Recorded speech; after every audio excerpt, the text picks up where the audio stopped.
Hello viewers, మాజీ IPS అధికారి AB Venkateswararao రాజకీయాల్లోకి వస్తున్నట్టు స్వయంగా ఆయనే 2 రోజుల క్రితం ప్రకటించారు. ఆయన నేపథ్యం గురించి చాలామందికి తెలిసి ఉంటుంది. సీనియర్ ఐపీఎస్ అధికారిగా ఉన్న ఏబి వెంకటేశ్వరరావు గతంలో వివిధ హోదాల్లో పనిచేశారు. 2014-2019 మధ్యకాలంలో ఆయన వివిధ హోదాల్లో పనిచేయడంతో పాటు ఇంటెలిజెన్స్ చీఫ్గా కూడా వ్యవహరించారు. ఆయన కెరీర్లో ఎలాంటి డిస్టర్బెన్స్లు రాకుండా ఉంటే గనక ఆయన డీజీపీ అయ్యేవారని కూడా చెప్తారు. అయితే 2019-2024 మధ్యకాలంలో ఏపీలో వైసీపీ అధికారంలోకి రావడం, వైఎస్ జగన్మోహన్ రెడ్డి సీఎం కావడంతో ఏబి వెంకటేశ్వరరావుపై కొన్ని ఆరోపణలు చేశారు. కేసులు కూడా నమోదయ్యాయి. ఈ ఆరోపణల తర్వాత ఆయనను వైసీపీ ప్రభుత్వం చాలా కాలం పాటు సస్పెన్షన్లోనే ఉంచింది. దీంతో ఏబి వెంకటేశ్వరరావు న్యాయ పోరాటం ద్వారా తన పోస్టును మళ్లీ సాధించగలిగారు.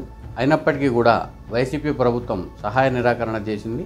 చివరికి ఏపీ హైకోర్టు ఉత్తర్వులతో వైసీపీ ప్రభుత్వం ఆయనకు పోస్టింగ్ ఇవ్వక తప్పలేదు. ఆయన పదవీ విరమణ చివరి రోజున ఏబి వెంకటేశ్వరరావుని ఏపీ ప్రింటింగ్ అండ్ స్టేషనరీ డీజీగా నియమిస్తూ వైసీపీ ప్రభుత్వం ఉత్తర్వులు జారీ చేసింది. అంటే ఏ రోజైతే ఆయన ఆ సీట్లో కూర్చున్నారో అదే రోజు ఆయన పదవీ విరమణ కూడా. ఇక ఆయన పదవీ విరమణ చేసిన కొన్ని రోజులకే ఏపీలో కూటమి ప్రభుత్వం అధికారంలోకి వచ్చింది. ఆ తర్వాతి కాలంలో ఏబి వెంకటేశ్వరరావు వివిధ వేదికలపై వైఎస్ జగన్మోహన్ రెడ్డిని టార్గెట్ చేస్తూ చాలా విమర్శలు చేశారు. అప్పుడప్పుడు కొన్ని సమావేశాల్లో మాట్లాడటంతో పాటు సోషల్ మీడియాలోనూ వైఎస్ జగన్మోహన్ రెడ్డి టార్గెట్గా కొన్ని పోస్టులు చేసేవారు. అయితే కూటమి ప్రభుత్వం అధికారంలోకి వచ్చిన తర్వాత ఏబి వెంకటేశ్వరరావుని ఏపీ పోలీస్ హౌసింగ్ కార్పొరేషన్గా నియమిస్తూ ఉత్తర్వులు జారీ చేసింది. అయితే ఆయన ఆ పోస్టును తీసుకున్నారా లేదా అనేది అధికారికంగా క్లారిటీ లేనప్పటికీ ఇప్పటి వరకు కూడా ఆయన ఆ ఆఫీస్కి వెళ్ళిన దాఖలాలు లేవు. దీంతో ఆయన ఆ పోస్టును తీసుకోలేదనే అంచనాలు చాలామందికి ఉన్నాయి. ఈ పరిస్థితులు ఒకవైపు ఉంటే ఆయన ఆదివారం రోజున కోనసీమ జిల్లా ముమ్మిడివరం మండలంలోని రాణలంక గ్రామానికి వెళ్ళారు. ఈ రాణలంక గ్రామానికి ఎందుకు వెళ్ళారనే విషయానికి వస్తే ఇది కోడికత్తి సీను సొంత ఊరు. 2019 ఎన్నికలకు ముందు ఎయిర్పోర్ట్లో కోడికత్తితో వైఎస్ జగన్మోహన్ రెడ్డిపై దాడి చేసిన కేసులో నిందితుడు కోడికత్తి సీను. ఆ తర్వాత వైసీపీ ప్రభుత్వం అధికారంలోకి వచ్చింది. కోడికత్తి సీనుపై కేసు నమోదైంది. ఆయన చాలా కాలం పాటు జైల్లో ఉన్నారు. ఆయన బెయిల్ కోసం ప్రయత్నించిన బెయిల్ రాలేదు. ఆఖరికి ఆయన తల్లిదండ్రులు వైఎస్ జగన్మోహన్ రెడ్డిని కలిసేందుకు ప్రయత్నించిన వైఎస్ జగన్మోహన్ రెడ్డి ఆయన తల్లిదండ్రులకు అపాయింట్మెంట్ కూడా ఇవ్వలేదనే విమర్శలు వచ్చాయి. ఆ తర్వాత సలీం అనే న్యాయవాది అండగా ఉండటంతో కోడికత్తి సీనుకు కొంతకాలం క్రితం బెయిల్ వచ్చింది. ఆయన ప్రస్తుతం తన ఊళ్ళోనే ఉంటున్నారు. ఆయనను కలిసేందుకు ఏబి వెంకటేశ్వరరావు రాణలంక గ్రామానికి వెళ్లారు. కోడికత్తి సీన్తో పాటు ఆయన కుటుంబ సభ్యులతో మాట్లాడిన ఏబి వెంకటేశ్వరరావు ఆ కుటుంబానికి అండగా ఉంటామని చెప్పారు. కొన్ని హామీలు కూడా ఇచ్చారు. ఆ సందర్భంగా ఆయన మీడియాతో మాట్లాడుతూ కోడికత్తి సీను జీవితాన్ని నాశనం చేశారని, త్వరితగతిన తేల్చేసే కేసు అయినప్పటికీ ఉద్దేశపూర్వకంగా ఆలస్యం చేశారని, కంటిన్యూగా ఆయనపై కేసులు వేస్తూనే ఉన్నారని విమర్శించారు.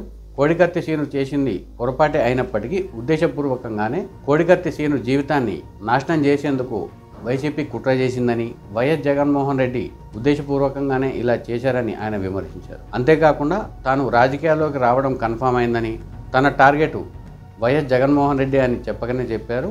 తన లక్ష్యం రాష్ట్ర శ్రేయస్సు కోసం పాటుపడటంతో పాటు వైఎస్ జగన్మోహన్ రెడ్డి లాంటి వాడిని మరోసారి అధికారంలోకి రాకుండా చేయడం కూడా తన లక్ష్యమే అని చెప్పారు. వైఎస్ జగన్మోహన్ రెడ్డి బయటకు కనిపించేంత మంచివాడు కాదని, చాలా దుర్మార్గుడని, ఆయన చేసిన దుర్మార్గాలు అన్నీ ఇన్ని కాదని చెప్తూనే తన పోరాటం వైఎస్ జగన్మోహన్ రెడ్డిపైనే అని క్లారిటీ ఇచ్చేశారు ఏబి వెంకటేశ్వరరావు. అంతేకాకుండా తాను వైఎస్ జగన్మోహన్ రెడ్డిపై పోరాటం చేసేందుకు తాను ఒక ప్రత్యేక నంబరు అందుబాటులో ఉంచుతానని, ఆ వాట్సాప్ నంబర్ ద్వారా వైఎస్ జగన్మోహన్ రెడ్డికి సంబంధించిన ఫిర్యాదులు, వైఎస్ జగన్మోహన్ రెడ్డి చేసిన అక్రమాలకు సంబంధించిన సమాచారం తనతో పంచుకోవచ్చని, తనతో ఆ సమాచారం పంచుకున్న వారి వివరాలను తాను గోప్యంగా ఉంచుతానని చెప్పారు. మొత్తంగా చూస్తే ఏబి వెంకటేశ్వరరావు రాజకీయాల్లోకి రావడం కన్ఫర్మ్ అయినప్పటికీ ఆయన ఏ వేదిక ద్వారా రాజకీయ పోరాటం చేయనున్నారు అనేది ఇంకా స్పష్టత రాలేదు. అయితే ఇందుకు సంబంధించి పలు అంశాలు ప్రచారంలో ఉన్నాయి. ఏబి వెంకటేశ్వరరావు రాష్ట్ర శ్రేయస్సు కోసం పాటుపడతానని చెప్పడంతో పాటు వైఎస్ జగన్మోహన్ రెడ్డి తన టార్గెట్ అని చెప్పిన నేపథ్యంలో ఆయనకు 3 ఆప్షన్లు ఉన్నాయనే చర్చ రాజకీయ వర్గాల్లో జరుగుతుంది. ఆ 3 ఆప్షన్లు ఏంటనే విషయానికి వస్తే అందులో మొదటిది రాజకీయ పార్టీలో చేరడం. ప్రస్తుతం ఏపీలో కూటమి ప్రభుత్వం అధికారంలో ఉంది. ఆ కూటమిలో తెలుగుదేశం పార్టీ, జనసేన, బీజేపీ పార్టీలు భాగస్వాములుగా ఉన్నాయి. ప్రస్తుతానికి వైఎస్ జగన్మోహన్ రెడ్డికి బద్ధ శత్రువులుగా టీడీపీ, జనసేన అని చెప్పవచ్చు. బీజేపీ విషయానికి వస్తే బీజేపీ పార్టీ జాతీయ పార్టీ కావడమే కాదు, వైఎస్ జగన్మోహన్ రెడ్డి విషయంలో బీజేపీ పార్టీ వ్యవహరిస్తున్న తీరుపై చాలామందికి అనుమానాలు ఉన్నాయి. రానున్న కాలంలో పరిస్థితిని బట్టి అటు పొత్తుల విషయంతో పాటు అంశాల వారీగా మద్దతు తీసుకోవడం, మద్దతు ఇచ్చే అంశంలోనూ బీజేపీ పార్టీ వైఎస్ జగన్మోహన్ రెడ్డిని శాశ్వత ప్రత్యర్థిగా భావించే అవకాశం లేదు. అంటే రానున్న కాలంలో తన అవసరాలకు తగినట్టుగా వైఎస్ జగన్మోహన్ రెడ్డిని వినియోగించుకునే అవకాశం బీజేపీకి ఉంది. ఆ ఆప్షన్ ఎప్పుడూ బీజేపీ క్లోజ్ చేసుకోదు కూడా. ఇక కాంగ్రెస్ పార్టీ విషయానికి వస్తే ఏపీలో కాంగ్రెస్ పార్టీ అంత స్ట్రాంగ్గా లేదు. అంతేకాకుండా అది కూడా జాతీయ పార్టీ. ఇక YS Jaganmohan Reddy sister YS Sharmila ఆ పార్టీకి అధ్యక్షురాలుగా ఉన్నారు.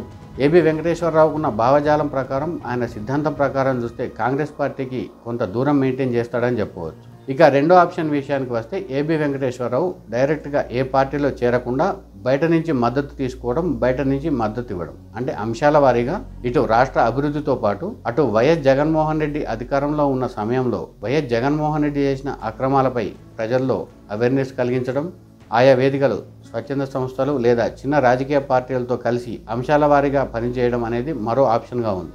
ఇక మూడో ఆప్షన్ విషయానికి వస్తే ఆయన రాజకీయ పార్టీలో చేరకుండా, ఇతర వేదికలతో పంచుకోకుండా తనకు తానే స్వయంగా పోరాటం చేయడం. ఇందుకు గతంలో వైసీపీ నుంచి ఎంపీగా గెలిచి ఆ తర్వాత ఆ పార్టీతో దూరంగా ఉన్న రఘురామకృష్ణరాజు వ్యవహారం మనం పరిశీలించవచ్చు. టెక్నికల్గా రఘురామకృష్ణరాజు 2023 వరకు వైసీపీలోనే ఉన్నప్పటికీ ఆయన తరచూ ఆ పార్టీతో విభేదిస్తూ వచ్చారు. ఆ క్రమంలోనే ఆయన అరెస్ట్ అయ్యారు కూడా. కానీ ఎప్పటికప్పుడు వైఎస్ జగన్మోహన్ రెడ్డి నేతృత్వంలోని వైసీపీ ప్రభుత్వం చేస్తున్న అంశాలపై ఆయన పోరాటం చేస్తూ వచ్చారు. నిరంతరం వార్తల్లో నిలుస్తూ వైఎస్ జగన్మోహన్ రెడ్డి వ్యతిరేక నినాదాన్ని ప్రజల్లోకి బలంగా తీసుకెళ్లగలిగారు. సో ఇది మూడో ఆప్షన్. ఈ మూడు ఆప్షన్లలో ఏబి వెంకటేశ్వరరావు ఏదో ఒకటి ఎంచుకునే అవకాశం ఉంది. అయితే ఈ మూడు ఆప్షన్లలో ఏబి వెంకటేశ్వరరావు ఏది ఎంచుకుంటారు? ఈ మూడు ఆప్షన్లు కాకుండా వేరే ఆప్షన్ ఏదైనా ఎంచుకుంటారా? ఆయన పోరాటం ఏ విధంగా స్టార్ట్ చేస్తారు అనేది కూడా ఇంకా స్పష్టత రావాల్సి ఉంది. అయితే తాను వైఎస్ జగన్మోహన్ రెడ్డిపై పోరాటం చేస్తానని ప్రకటించిన మరుక్షణమే వైసీపీ నుంచి ఏబి వెంకటేశ్వరరావుపై విమర్శలు మొదలయ్యాయి. వైసీపీ నేత, మాజీ మంత్రి అంబటి రాంబాబు ఇప్పటికే ఏబి వెంకటేశ్వరరావుపై విమర్శలు చేశారు.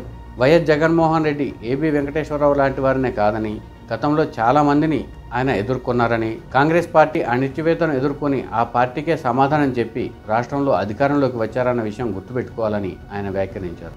ఒక రకంగా చెప్పాలంటే ఏబి వెంకటేశ్వరరావును టార్గెట్ చేసేందుకు వైసీపీకి ఏకైక వేదిక వైసీపీ పార్టీనే అని చెప్పవచ్చు. అయితే వైఎస్ జగన్మోహన్ రెడ్డిని టార్గెట్ చేసే అంశంలో ఏబి వెంకటేశ్వరరావు ఏ వేదికను ఎంచుకుంటారు అనే అంశంపై ఇంకా స్పష్టత రావాల్సి ఉంది. సో మొత్తంగా చూస్తే ఏపీ రాజకీయాల్లో ఏబి వెంకటేశ్వరరావు సంచలనంగా మారతారా లేదా తాత్కాలికమా అనేది రానున్న కాలంలో తేలనుంది.